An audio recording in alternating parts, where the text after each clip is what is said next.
Merci Nabino Banso penza oyo bosomba fidélité pour na kolanda émission Tolobela Mboka Congo na yango bandeko balandi émission Tolobela Mboka Congo la pesi bino mbote sika nyonso ezwami bino pe etika ete kimi ya Nzambe tata eingela o mabota mabino kobanda lobby ezali bongo bokundoli ya mwana mboka Tshisekedi wa Mulumba oyo penza asalaki pe mosala na ye oyo pe atombela penza bato éveil ya conscience oyo pe alingaki mwa ekolo na ye po ete bato nyonso bayeba penza kozala ba démocrate po ete bato nyonso batelema plutôt nesika oyo pe babenga ye père de la démocratie.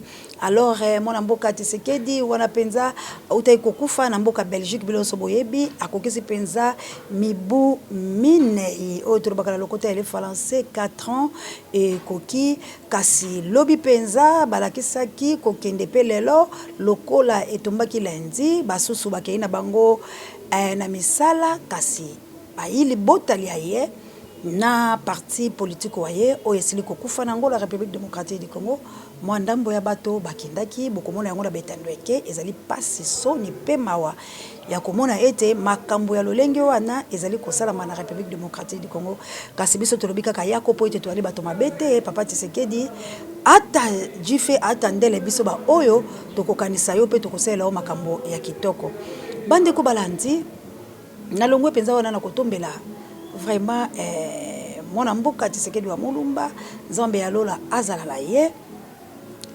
atako toko bundeli litengu ba ko ndima ye penza makasi te kasi biso na mwa palati ya moke toko reconnaîtra ka ye pambate grâce na epelelo na lokuta na ye na mabe na ye me biso lelo pe to telemi pambate to zaki lokola ba doratrice na ye to banaki pe ko sepela na makambo ya banaki ko sala to kumisa ye uta penza to zaba na mekepe to kei apesi biso makasi yango lelo to alika ko ke nango Nzambe alola batela ye to ko yebate bandeko to sela telo ko la Biblia a laisser les morts enterrer leurs morts mais c'est ko biso to avancer dans makambo ezali ya motu ya mbuke ke na ko kufa boyoki bato la Congo central ba ko loba makambo ko lega siko na perenko pe ba ko telesa makambo so zalo ko mystique moko ko na Congo soki bato boko mona teke time ya Nzambe belemi bato ebele ba ko zo ba problème bandako ya bato so bavandi pembeni ba ko kaliso ko vanda te pona nini kaba mais pona nini gouvernement so ko kotela likambola te Nzambe ya lola apesa maboko pour Congo soki Nzambe te to ebiso lokoni to lobalango te pamba te to ko lobala bato me bato pela ba ko comprendre biso te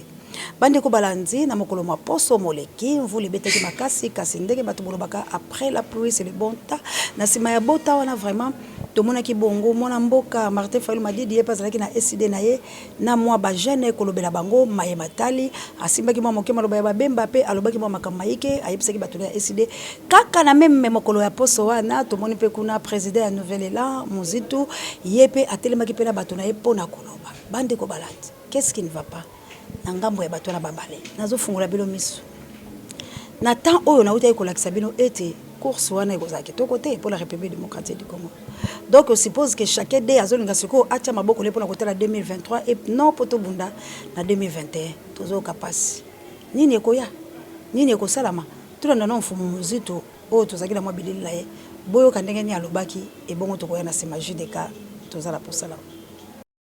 Nouvel élan parti cher au premier ministre honoraire Adolphe Muzito s'emploie pendant 4 semaines à une session de mise à niveau à l'intention des cadres du parti à travers un séminaire idéologique ouvert ce samedi 30 janvier par l'initiateur lui-même qui donne les tons sur les matières à traiter. Aura va aborder plus ou moins 5 matières. Premièrement, nous allons faire l'évaluation de la situation politique, économique et sociale du pays. Deuxièmement, il est prévu qu'on discute du contenu de la résistance pacifique. Est-ce qu'il nous faut, dans le cas du parti, la résistance ou l'opposition? Pourquoi résistance et quelle résistance? Pourquoi résistance et pas l'opposition ou opposition républicaine, disent les autres? Troisièmement, nous allons faire une mise à niveau des cadres du parti. En fait, c'est une mise à niveau pour nous tous, au cours des échanges et sur l'actualité, et sur le contenu de la résistance, et sur l'esquisse qu'il faut faire de notre programme, ainsi que l'enrichissement de notre projet de société. En discutant, nous serons en fait en train de faire de l'animation idéologique. Pourquoi initier de tels travaux aujourd'hui et maintenant? Adolphe Mouzito argumente. Donc, à travers le dialogue vertical, nous irons vers le peuple pour échanger avec lui donner les éléments des gens d'en haut que nous sommes et recevoir de lui les informations, les analyses des gens d'en bas. C'est comme ça que nous pourrions améliorer la gouvernance du pays, mais avant la gouvernance, et c'est le contexte de notre pays, la lutte pour l'autodétermination de ce peuple, la lutte pour sa souveraineté, la lutte pour la démocratie et l'état du droit. Donc c'est comme ça que ça va se passer pour éviter qu'on se retrouve dans une situation où on est ensemble sans être d'accord. Et on entretient l'hypocrisie, on ramène les débats aux seuls enjeux du pouvoir, sans débattre des enjeux, des conquêtes de la souveraineté du peuple ou de la démocratie, qui ne se décrète pas, qui se construit. Et on occulte la question de la gouvernance en termes de projets de société, mais aussi en termes de programmes politiques, économiques et sociaux qui devaient diviser les gens plutôt que leurs personnes ou la seule démarche de la conquête du pouvoir. Des journées organisées par l'Université populaire en collaboration avec la direction du parti Nouvel Élan. Bande ko balandi wala bolandi pela mona mboka kotoka mon premier akolakisa makambo économie akolakisa oya yebi kasi wala zani boluki ba poste ezali nini koloba makambo mususu tant au discours na biso feza la ferme fidèle ya koloba ete nous voulons la paix na toute étendue à République démocratique du Congo ya koloba ete toali na souci ete bayi molongo nyoso babika malamu ya kotalisa na nute ba réunion ya éveil wana nde tokokele bondo ya na divergence parce que toali la temps oyo Martin Fayulu m'a dit le président Eli azali coordinateur seko ya la moka be ba mbali no basali réunion te ezakaka oya sali ya yepai oya sali ya yepai oya sali ya yepai oya sali ya yepai siko to kolobani na République démocratique du Congo me batona baza censé ya kobika malamu bande kolanga to betana mbela na likambo bosunga biso bilo bato pe bayokela kabino to ali na posa penza bande kolanga ya kobika malamu na République démocratique du Congo to bunde to bapo Congo bebi soki ba soldat basali marche mais balobi ba okanga ba soldat na po basali marche pamba te bango basali apolitique mais te basali marche ba kofuta bango te basoda bali la passe ya koleka ba ko futa bango te bande ko balandi eza passe na République démocratique du Congo eza passe ilunkamba démissionné ilunkamba lobi merci na Kabila président Kabila na président Félix dio wana nde ekimisi Moindo Nzangi alobi makambo esalami ezali mabe amoni ete mutu na bango ensemble aza mutu mabe Moindo Nzangi baza ba petelo mais esengeli peto te ya bango pamba te tango boko kele ba ko nimbisa bilo likambo ya solo ba petelo basengeli bazala mais kasi boye baka Moindo Nzangi agangi alobi Martin Fayulu m'a dit l'incontournable donc Martin Fayulu m'a dit des ali bien mais siko tango ba ko ba Martin Fayulu m'a dit des ali bien est-ce que il faut to suka na makambo ya mike to ezangonga autant ba commission pour congolais za kabongo na se pas boki na mabele po boyebi lo lengeni basali Fayulu mais bango se ba komi ko changer baloba président Eli a telemi be bongo lokola guide à côté de ba ko loba la bango bosolo mais le Moindo Nzangi alobi aza incontournable botela na makambo yo Kabila merci na uta ko ebisa la bémission po bozota la te mais Nzambe moko yebi pourquoi bozota la te parce que ezali de seka ya libération ba vérité ezaka l'océan du Congo na ebisa kibilo soki bomoni kaka et l'onkamba démissionné, ça veut dire autorité morale à pesi. Bomoni autorité morale à pesi. Pamba te toko tembo na lo la pe mokili. Toko yo kapembele ya Nzambe, ako yebisa biso. Lelo oyo sikoyo. Moindo Nzangi amoni, Jakinda la moni, mais moto ya ba pomme langage comme kilo. Kasi to tala ba pasteur, ba passe-temps, bato ya mabe, to ndana mukuna. Nini ezalaki epana ye. Bongo tozonga, Judeka adorateur. Koufi. Ilukamba Keyi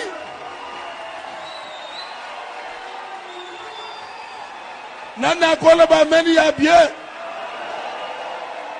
Ilukamba Keyi Koufi Ilukamba Keyi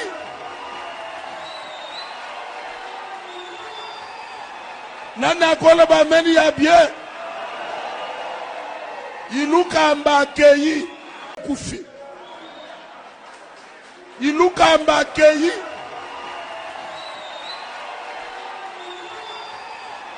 Nana koloba meni ya bien. Iluka mbakei. Tala lelo mopotu ekoti. Bande kolanga boko tanga tike ya mwana mboka. Ah, bati. Oh, eza nini? Tout ba sorcellerie la Congo.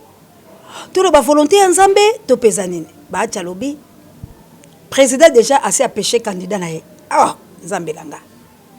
Bureau définitif pour ça ma président lobi ngala pesi bilo candidat langa. C'est quoi ba voter yana? Marc et Pekuna abimi po ya kaka sasimo malgré tout ba péché po ba tia ile sika metela kaka. Mboso die soki dia poamba. Yewana président.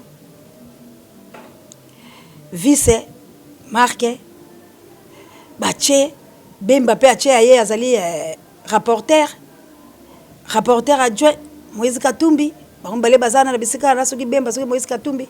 Bakei kula la ba oyo ezalaka la ba Kester bache opposition FCC bache ki yango vide ezala kombote balandi bandeko Congo ya Lumumba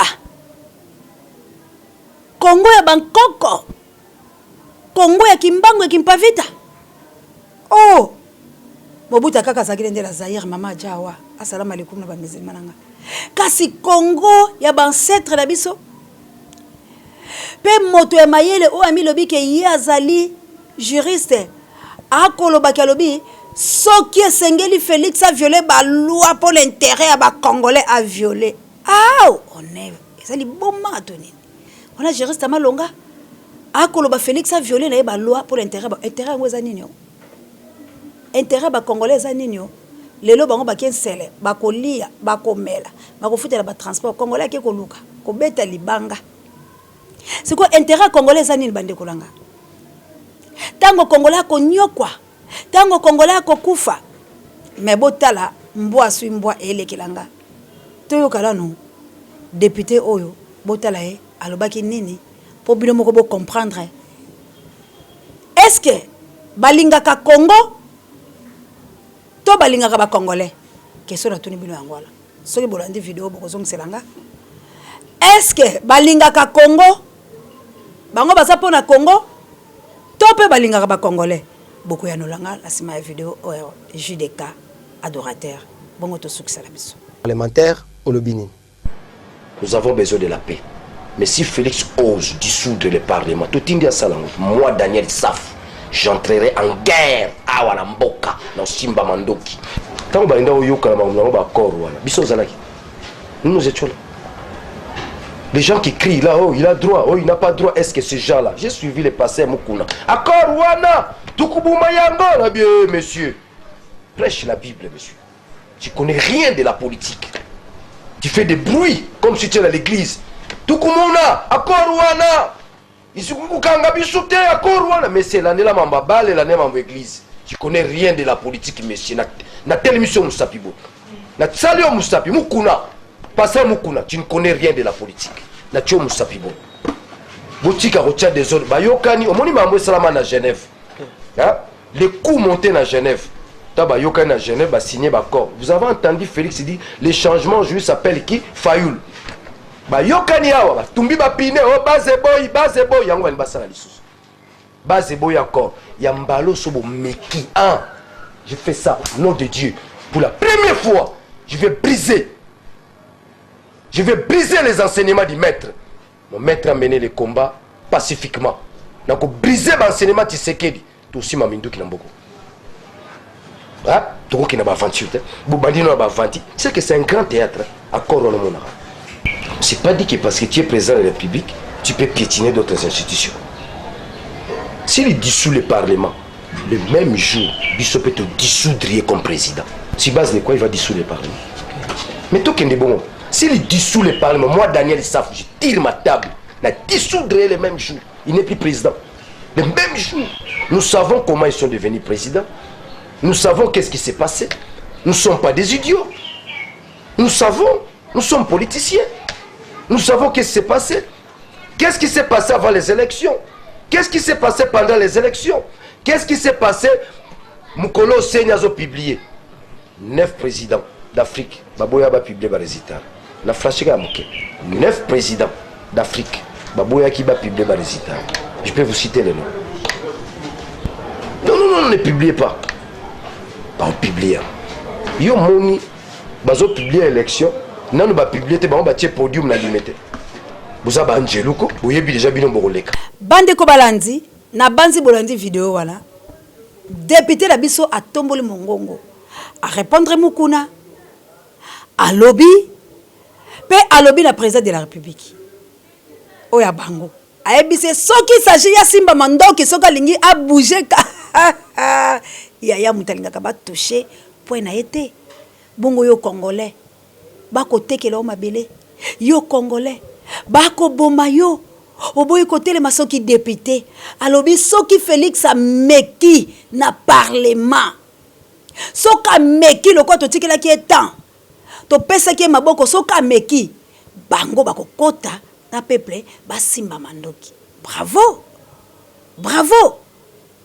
Bravo, il faut ba intérêt ya bato balia ka bambongo ba porte la bango kangama pour epesa bango névrosité pour to bunda parce que so ba miso ba kolia te ba o ba kolia ba ko bimelo kwa banzambe nzambe ya lolo zo lokumu parlement on faut ça ba dissoudre yango poete to bunda esengoto ba kanga bisika bato balia ke ngbele to mona ndenge nini Félix akokende pour souci la biso ya Félix akende pamba tembo ke baby souci la biso esengeli ke to sala makamalamu pona nini Félix akotisi mutu leso na mutu ke bunda pona yo po lobiso oza majorité ngala kopesa yo bahati azui 391 wana ka mukolo balongoli lunkamba donc bozo comprendre que mutu ezo uta musika alors bande kolanga na yebisa ki bango ke tour de Babel ko salama bakolo balisu langage moko te parce que Dieu il est puissant asa juste la sentence et ça reproche le jugement na etango koki ngeka na yeto betambela totala ba scénario où ezoleka la Congo kasi au congolais soit quelque chose est-ce que balingaka ba congolais to bango balingaka Congo boya nolanga nzambe alola batela bilo merci encore une fois na notre réalisateur Judeka oaza vraiment adorateur Judeka bana nzambe merci encore une fois na notre coordonnateur d'Acosta Mondele El Campo Dieu ne m'a jamais merci na Pape Dieu directeur recherche stratégique et sango mokonzi parabe miso babiso merci encore une fois na binonio so vraiment bolinga ngai bozali tellement belé Anita Babe Fokuyo moto bozali vraiment ebelé bande kolanga oya kati o tozo bengala o tozo sola pour la Congo bozali vraiment musika alors nzambe alola kozanga te ko pambola biso bakulaka ingitela bana mvuluzi plus 49 bokila lo connaît femme pekato kilame lik makanaki na Autriche made erata kate perata jamais en tout cas obengo so maliva ko sala biso bien tozali la bilo elongo tokola kisabino makamunyo so ya mabe awe ezala ke siko to analyser ensemble éveil à conscience bo s'abonner encore une fois massivement merci na babonner na biso bo like be miso bo partager bo tala maman Pierrette maman Mosakoli maman ya mabota na France vraiment bo sa la biso makambo hein na maman Clémentine Dinanga, Clémence Dinanga, Yépe Mosakoli, Azabon na Belgique. En tout cas, maman Célestine, on est toujours ensemble. Tobunda, Tobunda vraiment bande kolanga. Ceux qui Tobunda te cause la passe, Désiré Botuna, na maman Elisabeth Botuna, papa Langai président ya Imper Zahir Sika, président Bafalanga vraiment on est ensemble mon papa, aux la montée mananga, vraiment combat autozo bunda et cause la pona congolais ne se pour réciter za bisonyos. Tout est kaboité.